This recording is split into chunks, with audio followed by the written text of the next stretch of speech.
السلام عليكم ورحمة الله وبركاته. إن الحمد لله نحمده ونصلي على رسوله الكريم. أما بعد فأعوذ بالله من الشيطان الرجيم. بسم الله الرحمن الرحيم. فخلف من بعدهم خلف أضاعوا الصلاة واتبعوا الشهوات فسوف يلقون غيا. উপস্থিত শ্রদ্ধেয় সভাপতি, সম্মানিত অতিথিবৃন্দ এবং প্রিয় সহকর্মীরা এবং বিচারক মণ্ডলীগণ, আজকের আমাদের জন্য অত্যন্ত গুরুত্বপূর্ণ অনুষ্ঠানে আপনাদের সামনে যে বিষয়টি নিয়ে আলোকপাত করতে চাই সেটি হলো সালাত ত্যাগকারীর হুকুম। প্রিয় শ্রদ্ধা মণ্ডলীগণ, মহান আল্লাহ তাআলা বলেন যে সব ইবাদত পরিত্যাগ করলে মানুষ ক্ষতিগ্রস্ত হয় তার মধ্যে একটি হচ্ছে সালাত পরিত্যাগ করা। যে ব্যক্তি সালাত পরিত্যাগ করে সে আর মুসলিম থাকে না, সে কাফের হয়ে যায়, সে অমুসলিম হয়ে যায়, তাকে আল্লাহর কাছে তওবা করতে হবে। তাহলে সে হবে তোমাদের দিনী ভাই। যারা সালাত আদায় করে না তাদের কোনো আমল গ্রহণ করা হবে না, সালাত ত্যাগকারীর পরিণাম হবে জাহান্নাম। মহান আল্লাহ তাআলা বলেন ফাইন তাবু আকামুস সালাতা ওয়া আতাউজ যাকাতা ফায়াদখুলুকুম ফিদ-দীন। যদি তারা তওবা করে, সালাত কায়েম করে এবং যাকাত আদায় করে তাহলে তারা হবে তোমাদের দিনী ভাই। সূরা তওবা আয়াত নাম্বার 11। উক্ত আয়াতে এটাই প্রমাণ হয় যে ব্যক্তি সালাত ছেড়ে দিল সে মহাপাপী হয়ে গেল, সে কাফের হয়ে গেল, তাকে আল্লাহর কাছে তওবা করতে হবে, তাহলে সে হবে তোমাদের দিনী ভাই। মহান আল্লাহ তাআলা বলেন فخلف من بعدهم خلف أضاعوا الصلاة واتبعوا الشهوات فسوف يلقون غيا। তাদের পর আসলো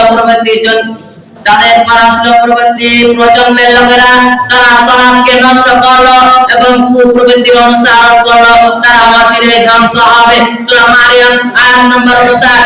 উত্তর আয়াতে প্রমাণ হয় যে ব্যক্তি সালাত ত্যাগ করে তারা জাহান্নামে যাবে এবং তারা অচিরেই ধ্বংস হবে। মহান আল্লাহ তাআলা বলেন ফি জান্নাতিন ইয়াতাসাআলুনা আনিল মুজরিমিনা মা সালাকাকুম ফি সাকার ক্বালু লাম নাকু মিনাল মুসাল্লিন।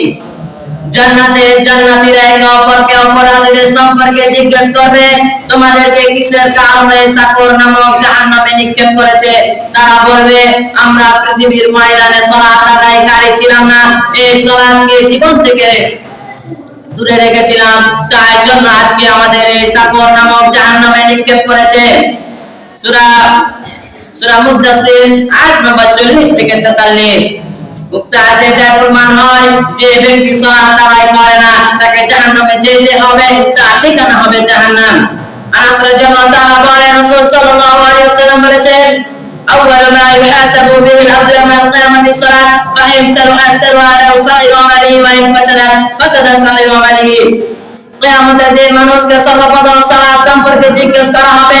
যদি তার সালাত গ্রহণযোগ্য হয় তাহলে তার সমস্ত আমল গ্রহণ করা হবে, আর যদি তার সালাত গ্রহণযোগ্য না হয় তাহলে তার সমস্ত আমল বাতিল হয়ে যাবে। عن جابر قال قال رسول الله صلى الله عليه وسلم بين العبد وبين الكفر ترك الصلاة। জাবের রাদিয়াল্লাহু থেকে বর্ণিত, তিনি বলেন রাসূল সাল্লাল্লাহু আলাইহি ওয়াসাল্লাম বলেছেন কোন মুমিন বান্দা কুফরের মধ্যে পার্থক্য সালাত পরিত্যাগ করা। যে ব্যক্তি সালাত পরিত্যাগ করে সে কাফের, আর যে সালাত আদায় করে সে মুসলিম। আমি আপনাদেরকে এখান থেকে বুঝাতে চাই যে সালাত এমন একটি ইবাদত যা ত্যাগ করলে আমাদের জাহান্নামে যেতে হবে।